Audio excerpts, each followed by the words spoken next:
देखो solid state के question भी होंगे, इलेक्ट्रोकेमिस्ट्री के भी होंगे, सबके होंगे, ठीक है।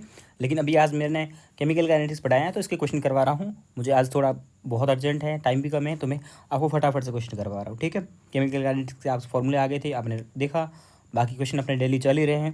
पहला क्वेश्चन है बहुत इंपॉर्टेंट और NCERT का क्वेश्चन है और नीट में आया हुआ। ये रिएक्शन दी है और इसका ऑर्डर अपने को रेट कांस्टेंट बताना है। तो अपन ने क्या बोला था, रेट बताने के लिए रिएक्टेंट के आगे माइनस लगेगा और जो भी उसका नंबर होगा वो आगे आ जाएगा, तो -dN2/dt होगा। और यहाँ जो भी हैं वो उसको 1/, में करेंगे 1/3 dH2/dt। और प्रोडक्ट को आगे पॉजिटिव लगेगा 1/2 dNH3/dt हो गया। इसका ऐसा कौन सा ऑप्शन है देख लीजिए, -dN2/dt, -1/3 और 1/2। आई थिंक यही वाला ऑप्शन ओके, और आसान है और इम्पोर्टेंट है। अगला वाला जो क्वेश्चन है उस क्वेश्चन में देखो, यहाँ मोल में दिया है, यहाँ मोल में दिया है, मोल में दिया है, ठीक है। इसका यूनिट भी पता होना चाहिए, बहुत ज़रूरी है। अब आपको क्या दिया है, ये रिएक्शन दी है, तो इस रिएक्शन में इसका रेट लिखेंगे पहले। तो R = क्या हो जाएगा, -1/2 dSO2/dt इक्वल्स टू -dO2/dt होगा कि नहीं होगा, होगा, इक्वल्स टू +1/2 dSO3/dt होगा। ये रिएक्शन का अपन ने लिख दिया। अब आगे बोलता है कि ये इतना है, तो डिसअपीयरेंस ऑफ SO2। तो मैंने बोला था डिसअपीयरेंस में आगे जितना भी 1 2 3 होता है वो नहीं आता है। तो अपने को क्या पूछा है, dSO2/dt पूछा है। क्या दिया है, ये दिया है। तो अपन इन दोनों को बराबर कर देंगे, इन दो टर्म को, ठीक है। अपने को चाहिए क्या, dSO2/dt चाहिए 1/2 है, ये आगे जो 2 था इसको इस राइट साइड भेज देंगे, तो कितना हो जाएगा, यहाँ डिवाइड में था, यहाँ मल्टीप्लाई में चला जाएगा, dO2/dt हो गया सिंपल। 2 और ये जो भी दिया 2.5 × 10⁻⁴, और ये 2 × 2.5 कितना हो जाएगा, 2.5 का डबल 5 × 10⁻⁴। ये और ये यूनिट सेम होनी चाहिए, याद रखना, ठीक है। तो ये कितना हो गया, ये वाला पहला ही ऑप्शन आ गया आपका, ओके। हाँ, अगला है हेबर प्रोसेस की रिएक्शन दी है और इसमें NH3 का दिया हुआ है और H2 का पूछ रहा है कुछ डिसअपीयरेंस का। पहले रिएक्शन लिख देते हैं, रेट लिख देते हैं, -dN2/dt equals to -1/3 dH2/dt equals to +1/2 dNH3/dt हो गया। इसमें तो कोई किसी को दिक्कत आनी नहीं चाहिए। अब बोला है, पूछा क्या अपने से, पूछा अपने से dH2/dt पूछा है, ठीक है। और दिया क्या है, NH3 के बारे में बात की है, तो इन दोनों टर्म को बराबर कर देंगे। तो dH2/dt चाहिए, तो ये जो 3 है इसको राइट साइड भेज दो, तो कितना हो जाएगा, 3/2 dNH3/dt होगा कि नहीं होगा। इधर सिर्फ dH2/dt रखना है, 3/2 और dNH3/dt की वैल्यू दे दी अपने को 2.5 × 10⁻⁴। तो ये हो जाएगा 3 × 25 कितना हो जाएगा, 25 3 75, 7.5/2, 7 का आधा 3.5 होता, तो 3.5 समथिंग, तो 3.25 हो जाएगा, ठीक है, × 10⁻⁴। तो 3.25 × 10⁻⁴। ओके। अगला 4 नंबर क्वेश्चन, ये रिएक्शन दी है अपने को, x + 2y gives product P। इसका रेट ऑफ रिएक्शन लिखते हैं, तो रेट कितना हो जाएगा, -dx/dt equals to -1/2 dy/dt equals to +dp/dt होगा कि नहीं होगा। अब इसी का थ्योरेटिकल स्टेटमेंट पूछा है, तो the rate of disappearance of x, okay, मतलब कि -dx/dt, पहले ऑप्शन को लिखते हैं, -dx/dt twice of rate of disappearance of y equals to 2 -dy/dt। क्या ऐसा है, ऐसा है क्या, ऐसा तो नहीं है, पहला गलत हो गया। दूसरा ऑप्शन लिखते हैं, दूसरा ऑप्शन क्या बोल रहा है, the rate of disappearance of x यानी कि -dx/dt is half of rate of appearance of p equals to half of dp/dt। क्या ऐसा है क्या, ऐसा भी बिल्कुल नहीं है, C option, the rate of appearance of p मतलब कि dp/dt, half of the rate of disappearance of y minus half of dy/dt, ऐसा तो बिल्कुल है, ये रहा। तो यही अपना आंसर हो जाएगा, आगे चेक करने की जरूरत नहीं है। अगला, ये रिएक्शन दी है और कुछ वैल्यूज़ दी है, ये इंपॉर्टेंट क्वेश्चन है, ठीक है। 2008 से पहले आया हुआ है एक बार, इसके पहले लिखते हैं N2O5 का डीकम्पोजिशन फर्स्ट ऑर्डर की रिएक्शन होती है, NCERT में दिया हुआ है। तो minus D N2O5 upon D T होगा इक्वल्स टू रेट बराबर है ना 1/2 DNO2 upon D T equals to 1/1/2 होगा कि नहीं होगा। इसके आगे हाफ लिखा है तो 1/1/2, तो ये ऊपर आ जाएगा 2, तो बाद में कितना हो जाएगा, था क्या 1/1/2 DO2 अपॉन डी टी। अगर 2 ऊपर चला जाएगा तो यहाँ ऑल ओवर कितना बच जाएगा, 2 बच जाएगा, कोई दिक्कत नहीं है। अब अपने को ये चीज़ तो दी हुई है। अब बोलता है DN2O5 अपॉन डी टी की जगह आप लिखो K1N2O5, K1N2O5 लिख दिया। बोलता है DNO2 अपॉन डी टी की जगह आप क्या लिखो K2N2O5, तो 1/2 तो नहीं लिखने को बोला है, K2N2O5 और DO2 अपॉन डी टी की जगह लिखो K3N2O5। मतलब कि ये पहले अपन रेट लिखा, उनकी जगह इसकी जगह क्या लिखना है, ये लिखना है, इसकी जगह क्या लिखना है, ये लिखना है, इसकी जगह क्या लिखना है, ये लिखना है। आगे जो नंबर थे उसके बारे में नहीं बोला तो वो वैसे के वैसे लिख दिए। N2O5 सब में कॉमन है, कट कर दो, तो K1 equals to K2 upon 2 equals to 2K3। पूरी रिएक्शन को 2 से मल्टीप्लाई कर दो तो कितना हो जाएगा 2K1 equals to K2 equals to 4K3 होगा कि नहीं होगा। पूरी को 2 से मल्टीप्लाई कर दिया, 4K3 वाला आंसर फर्स्ट। ओके, ये एक बहुत ज़्यादा अच्छे लेवल का क्वेश्चन है, ठीक है, जो कि नीट में तो नहीं आ सकता शायद तक, फिर भी आपको करवाता हूँ मैं। इसमें क्या दिया है, ऑप्शन अपने को दिए हैं, मोल में नहीं दिए। सिंपल अपन जो सॉल्व करते हैं ना वो मोल में अपने को सॉल्व करने हैं, ठीक है, मोल में ही सॉल्व करने हैं। तो पहले इसको मोल में कन्वर्ट करना पड़ेगा अपने को, ठीक है। पहले अपन रिएक्शन लिख देते हैं,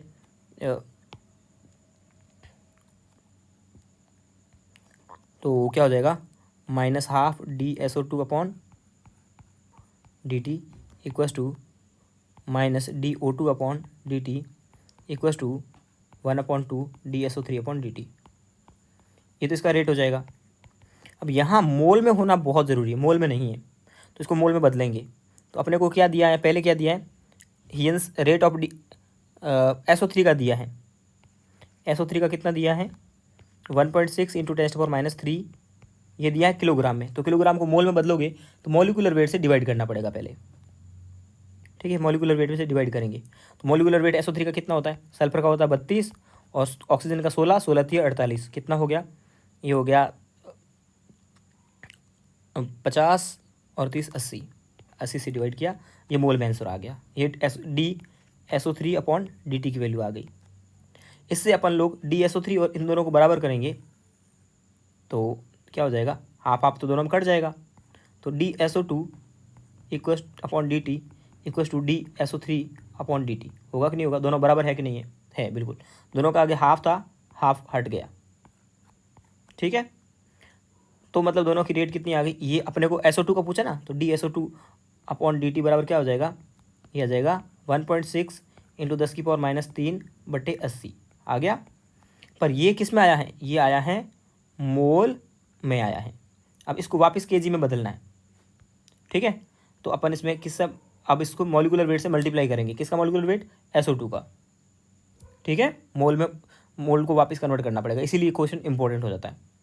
तो SO2 का मॉलिक्यूलर वेट कितना होगा, सल्फर का 32 और ऑक्सीजन का 16 और 16 32, तो 64 हो जाएगा। तो अब इसको सॉल्व कर दोगे आप आराम से, आपका आंसर आ जाएगा।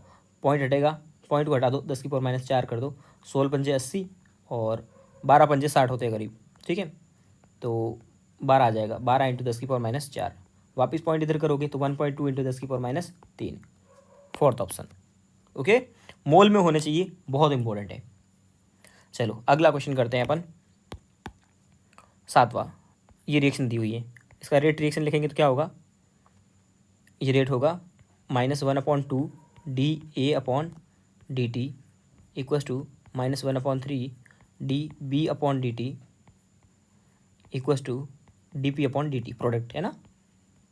अब बोलता है disappearance of A is R1, ये तो है डिसअपीयरेंस, तो माइनस ये 1/, ये R1 हो गया। और disappearance of B is R2, dB/dt की जगह R2 लिख दिया।